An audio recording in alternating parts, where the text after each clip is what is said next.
Hello everyone, welcome back to the channel. अगर आप लोग क्लास 9th और 11th में एडमिशन लेना चाहते हो SOSE में, तो आज की वीडियो आप लोग के लिए बहुत ज़्यादा इंपॉर्टेंट होने वाली है। आज हम लोग डिस्कस करेंगे कि आप लोग क्लास 9th और 10th में क्या पढ़ोगे, अगर आप लोग इसको ऑप्ट करते हो, और 11th और 12th में क्या पढ़ोगे, साथ में आपके लिए क्या क्या करियर अपॉर्चुनिटी है उसके बारे में भी हम लोग बात करने वाले हैं। तो आप लोग वीडियो को ध्यान से देख लीजिएगा, ठीक है। ह्यूमैनिटीज़ के बारे में है। ह्यूमैनिटीज़ में सबसे पहले हम लोग डिस्कस करेंगे, यहाँ पे कुछ बातें हम लोग जान लेते हैं। यहाँ पे क्या बताया गया है, school of specialised excellence in humanities will provide a comprehensive education. एक कॉम्प्रिहेंसिव एजुकेशन प्रोवाइड करी जाएगी जिसके अंदर आप लोग को social science along with the relevant courses in science and mathematics, और साइंस और मैथमेटिक्स के कोर्सेज भी पढ़ाए जाएंगे डिपेंडिंग ऑन स्टूडेंट इंटरेस्ट। अगर स्टूडेंट का इंटरेस्ट होता है तो the school will seek to develop a keen research, और स्कूल को ये कहा जाएगा कि आप लोग एक रिसर्च करिए कि बच्चों का जो माइंडसेट है वो क्या है। Who will grow to be a leading social scientist, और इनमें से कौन जो है वो सोशल साइंटिस्ट बनना चाहता है, लॉयर बनना चाहता है या जर्नलिस्ट बनना चाहता है या फिर के कुछ और बनना चाहता है। और साथ में the school will seek to develop a keen research mindset in student, और स्कूल्स जो हैं वो बच्चों का माइंडसेट जो है वो डेवलप करेंगे। और who will grow to be a leading social scientist, जो कि आगे चल के एक समाज सुधारक या फिर के सोशल साइंटिस्ट, सामाजिक वैज्ञानिक बनना चाहते हैं, लॉयर बनना चाहते हैं, जर्नलिस्ट बनना चाहते हैं या फिर के कुछ और बनना चाहते हैं इसी से related. School of specialised excellence in humanities aim to equip student with skill set such as research technique, यानी कि रिसर्च टेक्निक के बारे में बच्चों को सिखाना, written and verbal communication, written यानी कि लिखने की कला और बोलने की कला सिखाना। रिसर्च टेक्निक में यहाँ पे खाली साइंस ही नहीं आता है, ठीक है। जैसे कि आप समझ रहे हो कि रिसर्च में ओनली साइंस आता है, यहाँ पे जो आर्कियोलॉजिकल डिपार्टमेंट है वो भी इसके अंदर कंसीडर कर लिया जाता है, ये जो पुरानी चीज़ों की खोज करते हैं। This will be done through an intensive and interdisciplinary humanities focused curriculum, जो भी इनका करिकुलम है उसी के अकॉर्डिंग इन्हें तैयार किया जाएगा। That will enable them to develop into a critically thinking, और जो कि इन्हें इनेबल करेगी, योग्य कर देगी कि ये बच्चे जो है क्रिटिकल थिंकिंग कर सकें, सेल्फ रिफ्लेक्टिव बन सके यानी कि अपने आप को दर्शा सकें, एंड ग्लोबली अवेयर इंडिविजुअल, और अब विश्व के बारे में हर एक चीज़ जान सके। Who are well poised to pursue higher education in their chosen subject, और बाद में वो अपने जो भी हायर एजुकेशन करना चाहते हैं जिस सब्जेक्ट में वो कर सकें। Interest at a premier institute and eventually contribute to social development through their work, और सोशल डेवलपमेंट के ज़रिए वो अपने समाज में जो है अपना योगदान दे पाए। और समाज में योगदान कौन दे पाता है, हम लोग जानते हैं, जितने भी गवर्नमेंट ऑफिसर्स होते हैं वो सब किसकी वजह से होते हैं, वो सारे के सारे हमारे ये जो आर्ट्स स्ट्रीम यानी कि ह्यूमैनिटीज़ के होते हैं वही होते हैं। वही लोग क्या करते हैं, यहाँ पे पूरा का पूरा प्रशासन चलाने का काम करते हैं। और इसी प्रशासन के काम को अगर आप करना चाहते हो, लाइक अगर आप IAS बनना चाहते हो, IPS बनना चाहते हो, तो आपके लिए सबसे बेस्ट सिलेक्शन अगर कोई सा होने वाला है तो ह्यूमैनिटीज़ का होने वाला है, ठीक है।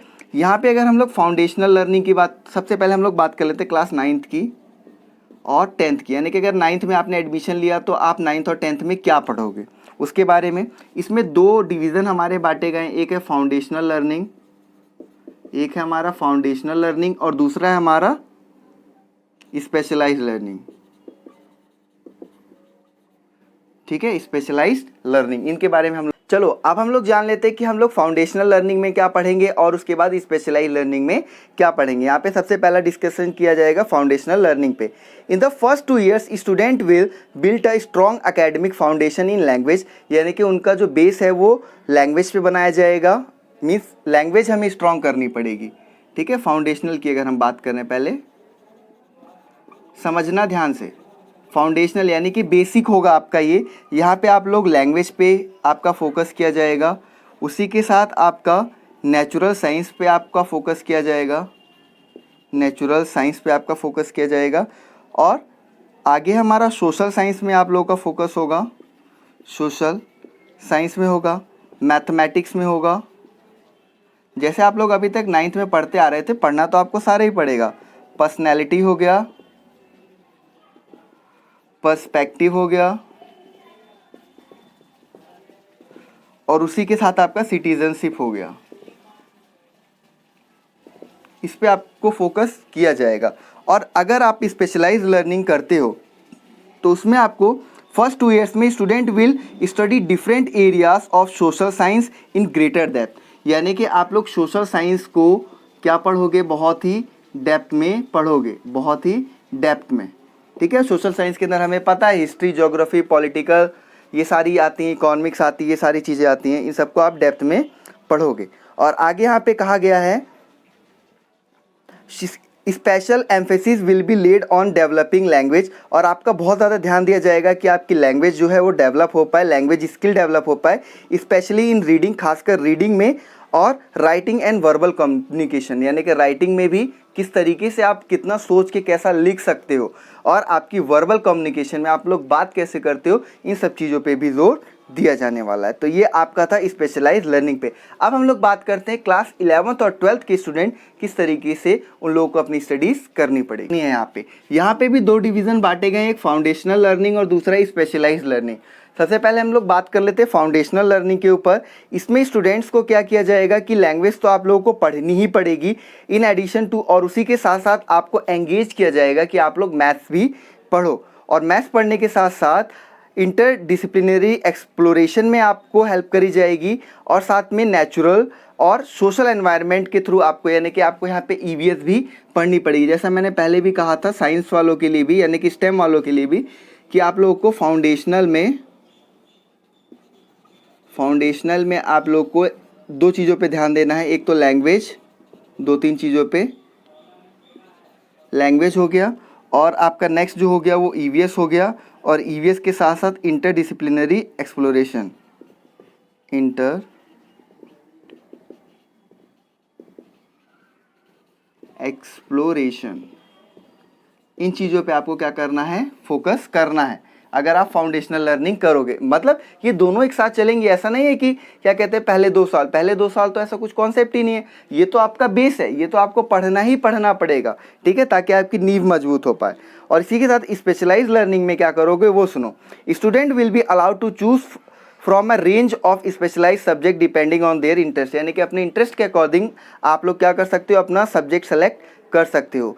स्टूडेंट विल स्टडी लैंग्वेज, आपको लैंग्वेज पढ़नी पड़ेगी with added emphasis on literature, और साथ में लिटरेचर हो गया, and application of language in research, और आप जिस भी लैंग्वेज में रिसर्च करना चाहते हो उसके बारे में भी पढ़ सकते हो। And many choose from history, अगर हिस्ट्री में मेन फोकस करना चाहते हो, इकॉनमी में करना चाहते हो, पॉलिटिकल साइंस में करना चाहते हो, साइकोलॉजी में करना चाहते हो, ज्योग्राफी या सोशोलॉजी में करना चाहते हो, तो आप लोग उसी के अकॉर्डिंग अपना सिलेक्शन कर सकते हो कि मुझे ये चीज़ पढ़नी है, डिपेंडिंग ऑन देयर इंटरेस्ट। यहाँ पे क्लियरली बोला गया है। Topics will be taught in an interdisciplinary manner, topics को एक बहुत ही अच्छे तरीके से पढ़ाया जाएगा, so as to develop a multi dimensional understanding of issues, ताकि आप लोग इश्यूज़ को, जितने भी मुद्दे हैं उनको आसानी से समझ पाओ। अब यहाँ पे लास्ट बात आती है कि करियर पाथवे क्या है, यानी कि इसको ह्यूमैनिटीज़ को लेने के बाद हम लोग क्या कर सकते हैं, ये भी इंपॉर्टेंट है, इसको भी हम लोग डिस्कस कर लेते हैं। अगर आप लोग ह्यूमैनिटीज़ में एडमिशन लेते हो SOSE में, ठीक है, तो उसके लिए हमारे क्या क्या पाथवे हैं, क्या क्या हमारे पास ऑप्शन है करियर में, वो देखिए। Can pursue career such as law में जा सकते हो, एकेडमिक्स में जा सकते हो, कंसल्टेंसी में जा सकते हो, जर्नलिज्म में जा सकते हो, गवर्नमेंट सर्विसेज में जा सकते हो, कोई भी नॉन प्रॉफिट सेक्टर है वहाँ जा सकते हो, और टीचिंग में भी जा सकते हो। एक बच्चे ने मुझसे पूछा था कि सर हमें टीचिंग करनी है तो हम कैसे करें, तो बच्चे आप उसके लिए यहाँ पे ह्यूमैनिटीज़ लो, आपके लिए बेटर ऑप्शन होगा, ठीक है, बहुत बेटर ऑप्शन होगा, क्योंकि यहाँ पे आपको पूरा तरीका समझाया जाएगा। We hope to prepare student for the top social science college, हम कोशिश करेंगे कि बच्चे जो है वो टॉप साइंस कॉलेज में एडमिशन ले ले, लॉ कॉलेज में, जर्नलिज्म कॉलेज में इंडिया के या अब्रॉड के, जैसे दिल्ली यूनिवर्सिटी हो गया, जामिया मिलिया इस्लामिया हो गया, सेंट जेवियर्स हो गया, NLU हो गया, और भी बाकी जो है हमारे। The research and analytical mindset develop in student of this school will ensure success in their path to choose, यानी कि बच्चों को इस तरीके से रिसर्च और एनालिटिकल माइंड बनाया जाएगा कि वो अपने पाथ को जो है सेलेक्ट कर पाएँ अच्छी तरीके से। ये सारी बातें हो गई। अब यहाँ पे बात आती है एक छोटा सा डिस्कशन और, कि अगर हम लोग सिलेबस की बात करें, एंट्रेंस सिलेबस की, कि एंट्रेंस सिलेबस में क्या आएगा, ठीक है। तो एंट्रेंस सिलेबस के लिए आप लोग अगर ह्यूमैनिटीज़ लेते हो तो आप लोग अपना सोशल स्टडीज़ में सबसे ज़्यादा फोकस करोगे और एप्टीट्यूड पे फोकस करोगे। एप्टीट्यूड अगर आपको नहीं आता तो उसके लिए मैंने एक सीरीज़ स्टार्ट करी जिसका नाम है अभिमन्यु टेस्ट सीरीज़, उसको ज्वाइन कीजिए, प्लेलिस्ट है चैनल पे जाके देखिए, उसमें मैं एप्टीट्यूड के क्वेश्चन कराता हूँ। बाकी सोशल स्टडीज़ अगर आप 9th में हैं ठीक है। अगर आप 9th में एडमिशन लेना चाहते हैं तो आपको पूरी 8th की जो सोशल स्टडीज़ है उसको अच्छे से पढ़ना पड़ेगा और साथ में इंग्लिश भी पढ़ लेना, ठीक है। और यहाँ पे अगर आप लोग एप्टीट्यूड को तो पढ़ोगे, वो तो मैं तैयार करा दूंगा, ये 9th के लिए मैंने बताया। अब हम लोग 11th के लिए बात कर लेते हैं। 11th के लिए आप लोग जो है सोशल स्टडीज़ पे ध्यान देंगे और इसी के साथ साथ आप लोग अपना एप्टीट्यूड पे भी ध्यान देंगे। सोशल स्टडीज़ हो गया आपका और एप्टीट्यूड हो गया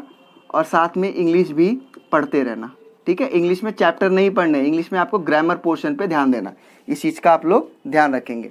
ये चीज़ें हो गई। बाकी अगर कोई भी अपडेट आती है तो आपको इस चैनल पे मिल जाएगी। वीडियो अच्छी लगी तो लाइक कर दो और अपने फ्रेंड्स के साथ शेयर भी कर देना और चैनल पे नए हो तो सब्सक्राइब भी कर दो। Thank you for watching the video.